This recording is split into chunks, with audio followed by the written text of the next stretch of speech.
누가 진정한 친구인지 알았다. 한국에게 진단키트뿐만 아니라 방역 전문가까지 지원받은 우즈베키스탄이 한 말입니다.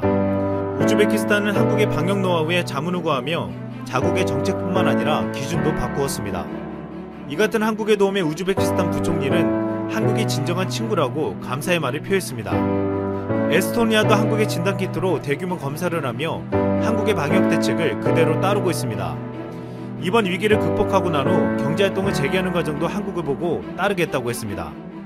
최근 총선이 가까워지면서 일각에서는 자아자찬이 너무 심하다는 지적도 있었지만 지금의 언론에서는 연일 한국에 대한 칭찬 보도가 이어지고 있는 것이 사실입니다. 한때 한국의 대규모 검사와 드라이브 스루를 비판했던 일본도 이제는 한국을 칭찬할 정도입니다. 아베 총리는 지난 7일 긴급사태를 선언하면서 한국의 드라이브 스루를 도입해 한국처럼 감염 속도를 늦추고 싶다고 했습니다. 지난 6일 아사히TV에 나온 정치저널과 타자키 시로는 과거 했던 발언 때문에 곤욕을 치렀습니다. 방송 사회자가 타자키 시로에게 한국에서 드라이브 스루를 시작했을 때 왜 바보 취급했냐고 묻자 아무런 대답을 못했습니다.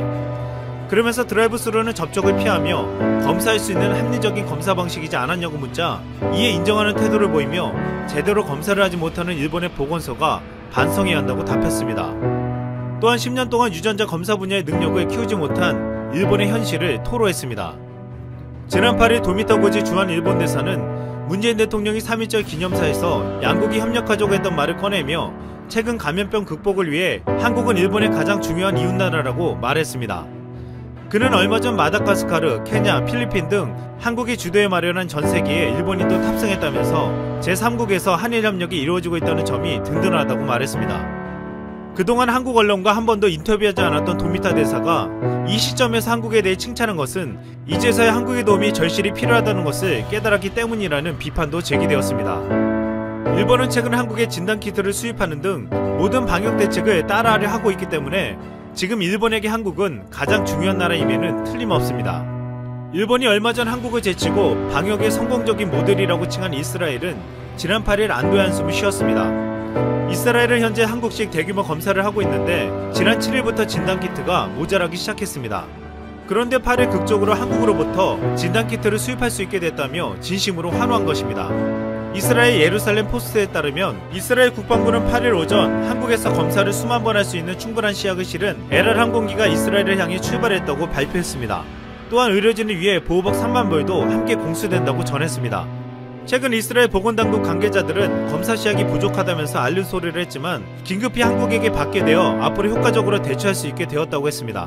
9일 현재 43만 명이 넘는 확진자가 나오며 최대치를 기록한 미국에서는 한국의 방법으로 큰 효과를 보았다는 보도가 나왔습니다.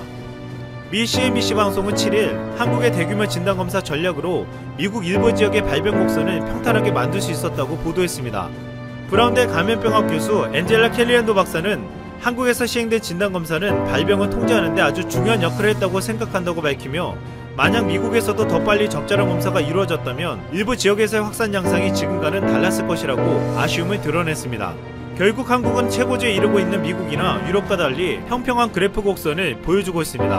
9일 현재 지난 하루 동안 39명이 추가되며 총 확진자 수가 1,423명이 되었는데 순위도 어느새 17위로 내려앉았습니다. 하지만 아직도 수도권에서 확진자가 끊이질 않고 나오고 있는 만큼 경계의 목소리도 커지고 있습니다. 지금 경계를 풀고 다시 확산된다면 지금까지의 수고가 헛것이 되며 앞으로 걷잡을 수 없는 상황이 올 수도 있기 때문입니다. 따라서 아직도 사회적 거리두기를 느슨하게 하면 안되며 자가격리자들은 반드시 정부의 방침을 따라야 한다는 말이 나오고 있습니다. 최근 한국에서 격리치료를 받은 한 중국인이 완치 판정을 받으며 감사하다고 가지고 있는 전부를 두고 나가 화제가 되었습니다.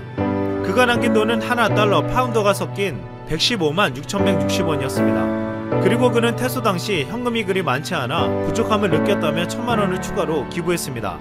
그는 경기 김포 뉴 고려병원에서 파견원 전문의 7명과 간호사 4명의 치료를 받은 것으로 알려졌습니다. 그동안 한국의 의료진들은 내 외국인을 가리지 않고 헌신적으로 치료에 임했습니다. 퇴소할 당시 그는 영문으로 쓴 손편지에 이런 내용을 남겼습니다. 돌봐주셔서 감사합니다. 저도 남을 돕고 싶습니다. 지금 우리나라가 위기에 빠르게 대응하고 확산세를 멈추게 한 데는 현장에서 사투를 벌인 의료진과 봉사자들의 헌신이 있었습니다. 그들의 피땀 어린 노력은 우리 국민뿐만 아니라 외국인들에게도 감동을 주고 있습니다. 안녕하세요. 세상의 모든 지식들을 재밌고 쉽게 풀어드리는 네오의 지식창고입니다. 여러분들의 구독과 좋아요는 제게 큰 힘이 됩니다. 2010년 그리스발 구제금융으로 시작된 유럽 금융위기, 2008년 서브프라임으로 인한 리만 브라더스 파산으로 시작된 글로벌 금융위기, 1997년 태국의 바투아 공격으로 동아시아에 번진 IMF 외환위기, 지금까지 위기는 이렇게 금융 시스템의 부실에서 시작된 혼란이었습니다. 하지만 현재의 위기는 금융 시스템의 문제가 아닌 병에 의한 재해로 시작되었는데요. 저도 IMF 외환위기부터 여러 금융위기를 겪어왔지만 지금까지 경험해보지 못한 현재의 폭락장은 참 당황스럽게 느껴집니다. 현재 이 폭락장 속에서 동학 개미운동이라 불리는 개인들의 매수세가 이어지고 있는데요. 특히 20, 30대들의 증권 계좌 개설이 폭증하고 있다고 합니다. 왠지 예전 비트코인 폭등할 때와 비슷한 느낌이기도 한데요. 그런데 한국은 이번 사태에 아주 잘 대처하고 있는 편인데 반해 한국 증시는 중국이나 미국보다 더 많은 하락을 겪는 것이 억울하기도 합니다. 그 이유는 바로 한국이 수출 주도형 국가로 중국과 미국이 수출 1, 2위를 기록할 만큼 의존적인 국가이기 때문인데요. 따라서 이들 나라가 문제없이 경제가 잘 돌아가야 그만큼의 과실이 한국에게도 떨어질 수 있고, 반대로 이들 나라에 문제가 생겨 경제가 멈춘다면 한국도 그 피해를 고스란히 받게 되는 구조입니다. 책 네이버 증권으로 배우는 주식투자 실전 가이드북에서는 이런 현재의 상황에서 주식 투자를 어떻게 해나가야 할지 알려주고 있는데요. 우리는 네이버를 통해 지식인 등 많은 정보를 얻고 있습니다. 증권 정보에 대해서도 네이버는 참 정리가 잘 되어 있는데요. 주식 투자를 하는 분들이라면 네이버 증권을 자주 보게 될 겁니다. 저자 알렉스 강은 카이스트 졸업 후 대학에서 잠시 교수를 하다가 현재는 19년차 전업 투자자의 길에 집중하고 있는데요. 그는 주식 투자를 세 가지의 큰 틀에서 이야기해 줍니다. 첫 번째, 기본적 분석, 두 번째, 기술적 분석, 세 번째, 심리적 분석입니다.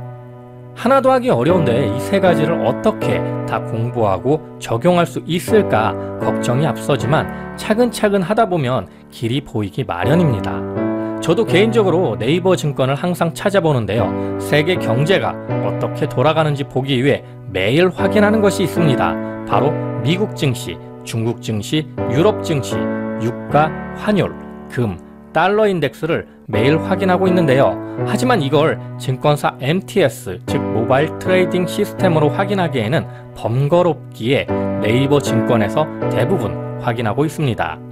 이렇게 주식 투자를 위한 세 가지 분석 방법도 네이버 증권을 통해 더 효과적으로 이용할 수 있기도 합니다. 물론 증권사 MTS나 HTS를 이용하면 더 자세한 분석이 가능하지만 이걸 이용할 정도의 수준이라면 사실 이 책을 볼 필요도 없을 텐데요. 하지만 많은 초보 주식 투자자분들은 주변 지인이 그 종목이 좋다더라, 인터넷이나 주식 방송에서 추천하는 종목이더라 하면서 제대로 된 분석과는 거리가 먼 투자를 하는 분들도 많을 겁니다. 제가 주식에 대해 처음 접했을 때는 이제 막 HTS가 나온 시절이었습니다. 정보도 많지 않았고 정말 머리가 복잡할 정도로 알 수 없는 단어들과 심지어 주식을 사고 팔 때 누르는 컴퓨터 화면 속에 버튼조차 생소하게 느끼기도 했습니다. 하지만 지금은 전자공시를 확인하고 재무제표를 읽을 정도의 수준인데요. 물론 이렇게 한다고 투자의 고수가 되는 것은 아닙니다. 우리가 이런 공부를 하는 것은 투자의 고수가 되기보다는 투자에서는 안 될, 안 좋은 회사를 가려내기 위한 첫걸음이죠. 저자 알렉스 강은 말합니다. 기본적 분석으로 좋은 우량주와 성장주를 가려내고 기술적 분석과 심리적 분석을 통해 주가 추세를 보며 좋은 매수 타이밍과 적절한 매도 타이밍을 잡아야 한다고 말이죠.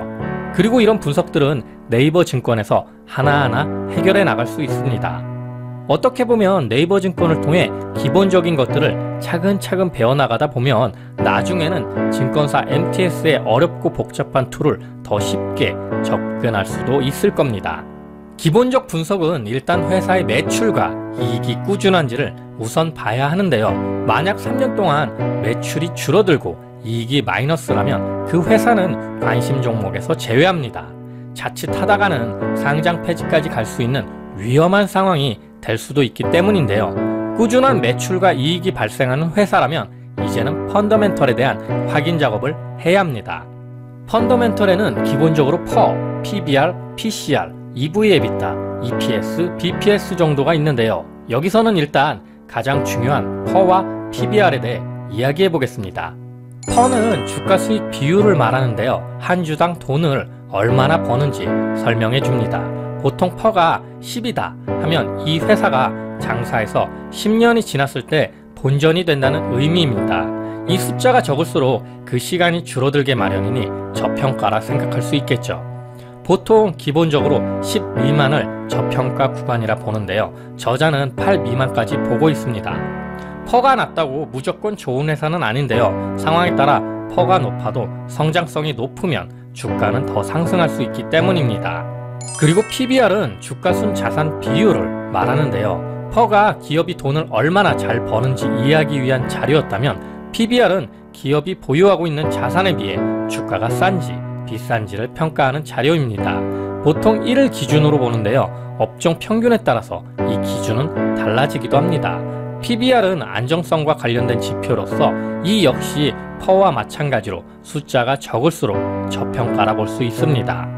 PBR이 1이라는 것은 현재의 가치가 자산 청산 가치와 같기 때문에 최소한 본전은 건질 수 있다는 의미고요. 2라면 현재 주가가 주당 순자산 가치의 2배만큼 올랐다는 뜻입니다. 0.5라면 가치가 절반밖에 되지 않은 낮은 가격이라는 뜻입니다. 따라서 기본적으로 퍼 10 미만, PBR 1 미만인 회사를 고르면 괜찮은 회사일 확률이 높은 거죠. 이렇게 기본적 분석을 마치면 이제 기술적 분석에 들어가게 됩니다. 네이버에서는 갭상승이 발생한 종목을 검색할 수 있는데요. 갭상승한 종목에서 차트를 확인하며 캔들 차트와 스토캐스틱 골든 크로스를 통해 적절한 매수 타이밍을 잡으면 됩니다. 여기에 네이버 증권에서 이동평균선까지 적용해 정배열을 이루는 차트라면 금상첨화겠죠. 또한 심리적 분석을 위한 지지선과 저항선을 분석해 기술적 분석을 더 보완할 수 있습니다. 네이버 주봉 차트에서 지난 3년 이상의 기간을 표시해 저점 구간의 지지선과 고점 구간의 저항선을 그려 원하는 만큼의 구간 내에서 매수하면 됩니다. 기술적 분석에 대해 더 들어가려면 많은 시간이 걸리는 관계로 여기까지 다루고요. 더 자세한 이야기는 책을 통해 참고하시면 좋을 것 같습니다. 마지막으로 가장 중요한 이야기가 남았습니다. 현재 미국 증시는 무제한 양적 완화에 힘입어 3일 동안 강한 반등이 나왔지만 그럼에도 불구하고 이번 사태가 걷잡을 수 없을 만큼 커져가는 미국의 상황으로 볼 때 앞으로도 급등락을 반복하게 될 것으로 보여집니다. 한국 증시 역시 마찬가지겠죠. 이럴 때 가장 효과적인 투자법은 바로 정액 매입법입니다. 우리는 그 누구도 바닥을 알 수 없고 천장을 알 수 없습니다. 그걸 안다면 버핏 형님보다 위대한 투자가가 되겠죠. 저수지가 무서운 이유는 그 바닥을 알 수가 없기 때문입니다. 바닥을 알 수 없는 이런 폭락장에서 꾸준히 내가 정해놓은 금액만큼 정해진 기간마다 계속 매수해 나간다면 폭락장에서도 큰 혼란이 없는 투자법이 될 겁니다. 정액 매입법은 벤저민 그레이엄의 현명한 투자자에서도 개인 투자자에게 가장 좋은 투자 방법이라 소개하며 자동 항법 장치라고까지 비유했을 정도인데요. 지금처럼 주식시장이 매일 급격히 오르락내리락 흔들리더라도 혼란을 극복할 수 있는 좋은 투자법이란 소리입니다. 이는 시장의 미래는 알 수 없다는 전제로 만들어진 투자 방법이기 때문에 시장 상황과 상관없이 꾸준히 매입하는 게 중요한데요. 물론 정액 매입법에도 어느 정도 분석은 필요합니다. 망하기 직전의 회사에 꾸준히 투자하면 안 되니까요. 정액 매입법에 대한 여러분들의 생각은 어떤가요?